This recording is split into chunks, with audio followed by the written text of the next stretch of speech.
नमस्कार, बहुत स्वागत है। 11 बजे की तमाम बड़ी खबरें लेकर हाजिर हूं मैं शीनम शर्मा। योगी कैबिनेट की अहम बैठक में कई प्रस्ताव पास हो सकते हैं। इसमें गन्ना मूल्य को लेकर भी फैसला हो सकता है। सरकार गन्ने के मूल्य में बढ़ोतरी कर सकती है। आपको ये भी बता दें कि माना यह जा रहा है कि सरकार गन्ना मूल्य में 20 से 25 रुपए प्रति क्विंटल की वृद्धि कर सकती है। साथ ही नई शीरा नीति का प्रस्ताव कैबिनेट बैठक में पास हो सकता है। 3 यूनिवर्सिटी खोलने को मंजूरी मिल सकती है। सोनभद्र और महाराजगंज में जनजाति संग्रहालय की स्थापना का प्रस्ताव भी पास हो सकता है।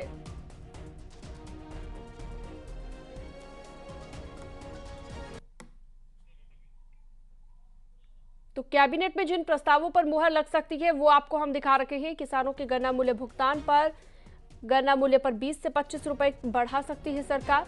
500 कंपनियों को रियायती दरों पर जमीन का प्रस्ताव दिया जा सकता है। और इसके अलावा रामपुर में जौहर ट्रस्ट की जमीन वापस लेने का प्रस्ताव कैबिनेट में रखा जाएगा। जलमार्ग के जरिए चलने वाले वाहनों के प्राधिकरण का भी प्रस्ताव और यूपी आवास और विकास परिषद को राशि स्वीकृत कराने का प्रस्ताव। इसके अलावा मिर्जापुर, सोनभद्र, महाराजगंज में एसटी संग्रहालय का प्रस्ताव, मिर्जापुर, देवीपाटन, मुरादाबाद में स्टेट यूनिवर्सिटी का प्रस्ताव, एसकेएस इंटरनेशनल विश्वविद्यालय मथुरा की स्थापना का प्रस्ताव भी कैबिनेट में रखा जाएगा।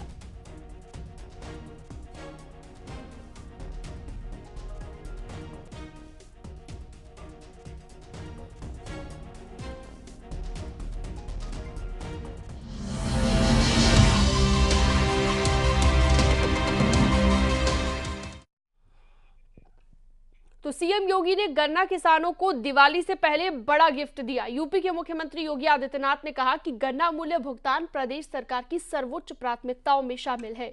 सीएम योगी ने गन्ना मूल्य का भुगतान न करने वाली चीनी मिलों के खिलाफ वसूली के आदेश दिए हैं। इसके साथ ही उन्होंने कहा है कि प्रमाण पत्र जारी करते हुए गन्ना मूल्य भुगतान को सुनिश्चित किया जाए। सीएम योगी के कड़े रुख के बाद 24 घंटे के भीतर 1371 करोड़ रुपए गन्ना किसानों के खातों में ट्रांसफर किए गए।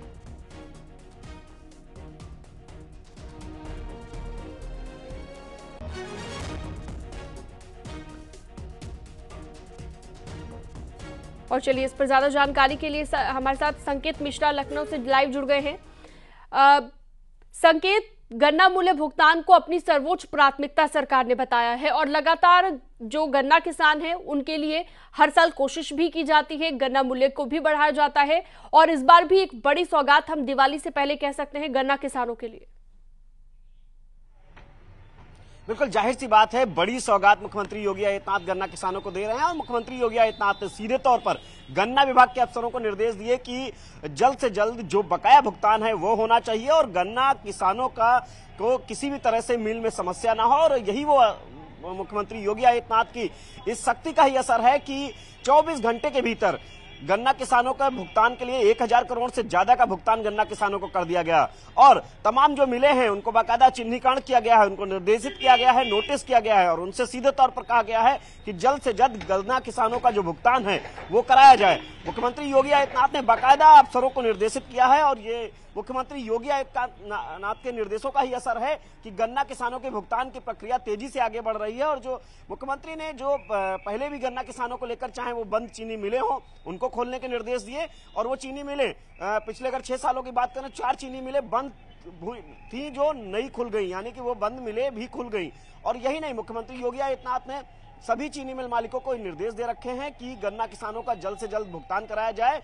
जो उनके पास उपलब्ध संसाधन है उनको चाहे वो सीरा हो, खरी हो या चीनी हो, उनको बेचकर तत्काल किसानों को भुगतान किया जाए और किसानों के भुगतान में किसी तरीके से संकेत आप बने रहिएगा हमारे साथ। आलोक अवस्थी हमारे साथ जुड़ गए हैं, बीजेपी के प्रवक्ता, उनके पास चलते हैं। आलोक जी, स्वागत है न्यूज 18 पर आपका। सरकार लगातार गन्ना किसानों के लिए काम कर रही है, इस दिशा में कई कदम उठाए गए हैं, चाहे गन्ने का मूल्य बढ़ाने की बात हो या फिर उन्हें उनका भुगतान करवाना हो चीनी मिलों की ओर से। अब एक और बड़ा फैसला जो सरकार ने लिया है, आप कैसे देख रहे हैं? देखिए, उत्तर प्रदेश की सरकार गांव गरीब किसान की सरकार है। हम लगातार किसानों के हित में जो भी उनके हित में उठाए जा सकते हैं अच्छे कदम वो उठा रही है। मुख्यमंत्री योगी आदित्यनाथ जी ने अधिकारियों को सख्त निर्देश दिए हैं कि गन्ना किसानों के भुगतान को अतिशीघ्र कराया जाए और जो मिले न करें उनके खिलाफ कड़ी से कड़ी कार्रवाई की। आज कैबिनेट में एक प्रस्ताव भी रखा जाना है आलोक जी, वहां पर कितनी राहत हम कह सकते हैं गन्ना किसानों को मिल सकती है, कितना बढ़ाया जा सकता है इस बार मूल्य? देखिए, कैबिनेट का प्रस्ताव एक गोपनीय प्रस्ताव होता है, उसके बारे में जानकारी ना मुझे है और ना ही हम आपको कुछ बताने की स्थिति में है। लेकिन यह जरूर विश्वास रखिए कि भारतीय जनता पार्टी की सरकार गन्ना मिलों, गन्ना को सख्ती कर रही है और गन्ना किसानों को भुगतान करा रही है। हमने लगातार जो है, अभी आपने देखा होगा, एक बार सख्ती करने पर 1371 करोड़ रुपए 24 घंटे के अंदर गन्ना किसानों के खाते में पहुंच गया है। यह मुख्यमंत्री योगी आदित्यनाथ जी की दृढ़ शक्ति का परिणाम है और मुझे लगता है कि भविष्य में और अच्छे परिणाम आने की संभावना है। विपक्ष लगातार आरोप लगाता है कि किसानों की हितैषी नहीं है सरकार, सिर्फ वादे और दावे किए जाते हैं, लेकिन ऐसा हकीकत में होता नजर नहीं आता है। उसे क्या कहेंगे आप? देखिए, समाजवादी पार्टी की सरकार रही हो या बहुजन समाज पार्टी की सरकार रही हो, इन दोनों सरकारों में 10 साल के कार्यकाल में जितना भुगतान किया गया था उतना मोदी सरकार, योगी सरकार ने 5 वर्षों में कर दिया था। और आप देखेंगे कि गन्ना किसानों की बदहाली की जिम्मेदार सपा और बसपा सरकारें रही हैं, जिन्होंने सहकारी चीनी मिलों को कौड़ियों के दाम पर बेच करके कबाड़ बना दिया था और उसके बाद उनके रिहेबिलिटेशन में कोई कार्रवाई नहीं करी थी। गन्ना किसान ने मारे फिर रहे थे, लेकिन योगी सरकार ने गन्ना किसानों के हित में कई कदम उठाए हैं और मुझे लगता है कि अभी आपको जल्दी ही और अच्छी खुशखबरी मिलेगी। आलोक जी, एक और समस्या जो किसानों के सामने देखने को मिलती है, गन्ना किसानों के सामने लागत से ज्यादा जो उत्पादन होता है उससे ज्यादा उनकी लागत हो जाती है, यानी कि उन्होंने ज्यादा इन्वेस्ट किया होता है लेकिन उतना उन तक नहीं पहुंच पाता है। उसके लिए सरकार कैसे कदम उठा रही है? देखिए, इसमें खाली चीनी बना करके बेचने का काम के अलावा अब तो पूरा शुगर कॉम्प्लेक्स हो गया है, जहाँ पे एथेनॉल भी बनता है, जहाँ पर मोलेसेस भी बनता है, जहाँ पर पावर जनरेशन के प्लांट भी बन रहे हैं। तो कई तरीके से अब इन कॉम्प्लेक्स के आधार पर गन्ने की उचित वैल्यू मिल जाती है उद्योगपतियों को, और उद्योगपति भी लगातार जो है पेमेंट कर रहे हैं। मैंने देखा है कि जिन मिलों में पेमेंट नहीं हुआ है वहाँ पे आरती जारी हुई है, वहाँ के अधिकारियों को उठा के बंद भी किया गया है और सख्त कार्रवाई करेगी। अगर जरूरत पड़ी तो जो चीनी मिलें बहुत बकायों का भुगतान नहीं कर रही, उन मिलों को बेच करके भी सरकार जो है गन्ना किसानों के हित में ये कार्रवाई करेगी। और कई ऐसे रोग भी हैं जो गन्ने को लग जाते हैं, गन्ने की फसल को लग जाते हैं, लाल सड़न हो गया या फिर कोई और भी रोग, उस तरह की चीजों के लिए सरकार की क्या योजनाएं हैं कि कैसे राहत मिले गन्ना किसानों को? लगातार इसमें गन्ना विकास विभाग, कृषि विभाग के माध्यम से किसानों को जागरूक कर रही है। तमाम जगहों पे जो है पेस्टिसाइड का छिड़काव भी किया जाता है और तमाम प्रजातियों, जो कि गन्ने की अलग अलग प्रजातियां हैं, उनके बारे में भी जो है पैडी का वितरण किया जाता है, तमाम मिलों के जरिए भी कराया जाता है। गन्ना किसानों को जागरूक किया जाता है कि उनको किस जमीन पर कौन से गन्ने की प्रजाति उगाने में लाभदायक रहता है। इसी आधार पर गन्ना किसान अच्छी उपज, आज देश के अंदर यूपी नंबर 1 राज्य बना है जो कि गन्ना उत्पादन और चीनी में नंबर 1 है। जी, बहुत शुक्रिया आलोक अवस्थी जी आपका जुड़ने के लिए न्यूज 18 के साथ। संकेत मिश्रा मेरे सहयोगी जुड़े हुए थे, आपका भी बहुत शुक्रिया। आगे बढ़ते हैं। एसपी अध्यक्ष ओम प्रकाश राजभर ने एक बार फिर से एसपी के राष्ट्रीय अध्यक्ष अखिलेश यादव को आड़े हाथ लिया है। पीडीए की नई परिभाषा को लेकर अखिलेश पर तंज कसते हुए राजभर ने आरोप लगाया है कि अखिलेश जो कहते हैं उस पर कायम नहीं रहते। पहले वे पीडीए का मतलब पिछड़ा, दलित और अल्पसंख्यक बताते हैं और अब अचानक से उन्होंने ए से अल्पसंख्यक के बजाय अगड़ा कहना शुरू कर दिया। साइकिल यात्रा पर सवाल खड़ा करते हुए राजभर ने कहा, अखिलेश की साइकिल यात्रा की हवा निकल जाएगी।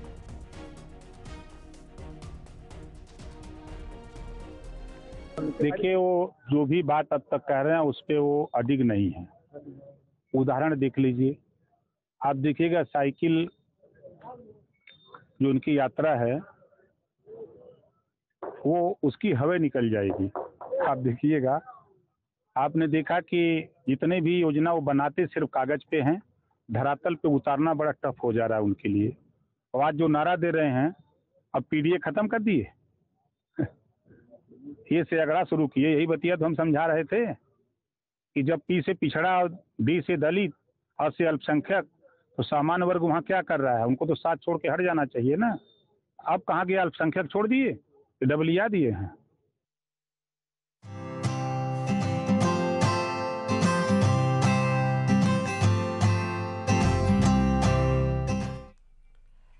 पीएम मोदी ने केवड़िया में राष्ट्रीय एकता दिवस कार्यक्रम में हिस्सा लिया। पीएम मोदी ने सरदार वल्लभ भाई पटेल को श्रद्धांजलि अर्पित की। उसके बाद राष्ट्रीय एकता दिवस परेड को देखा। इस परेड में सीमा सुरक्षा बल और राज्य पुलिस की अलग अलग टुकड़ियां शामिल हुई। इसके साथ ही केवड़िया में पीएम मोदी 160 करोड़ रुपए की कई विकास परियोजनाओं का उद्घाटन और शिलान्यास करने वाले हैं।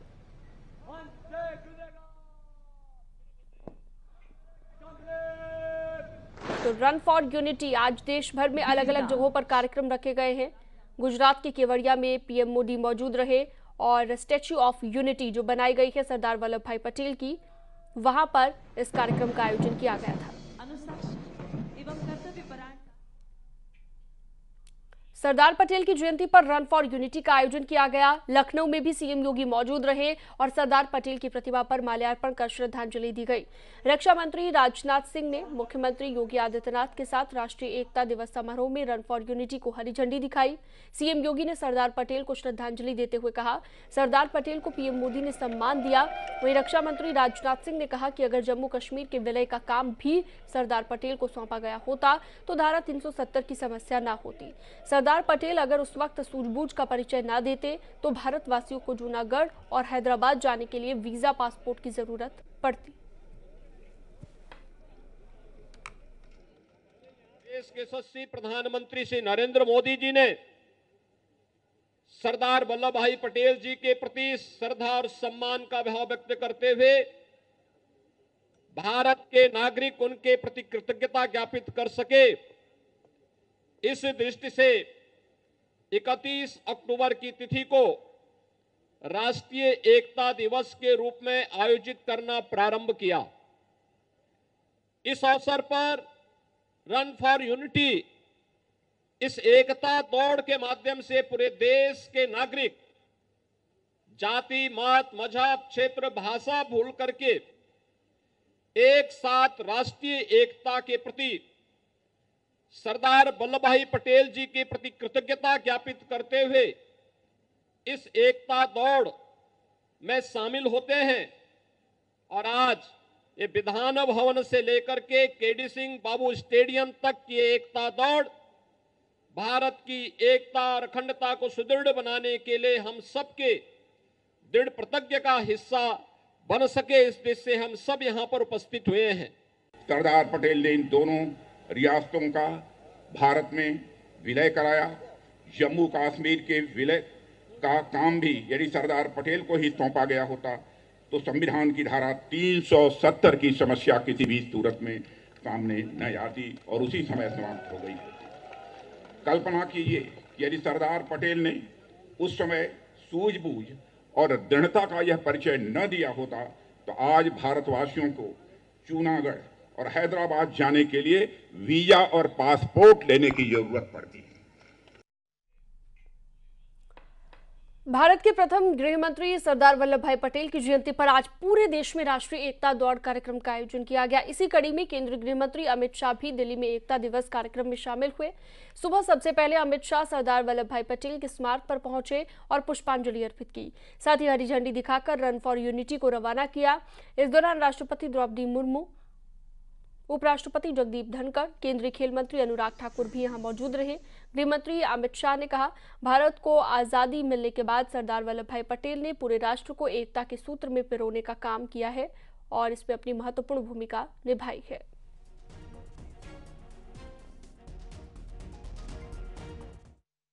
सरदार वल्लभ भाई पटेल का 148वां जन्मदिन है। पूरा देश 2014 से इस दिन को एकता दिन के रूप में मनाता है। हम सब जानते हैं, आजादी के बाद अंग्रेज इस देश को खंड खंड होने के लिए छोड़कर गए थे।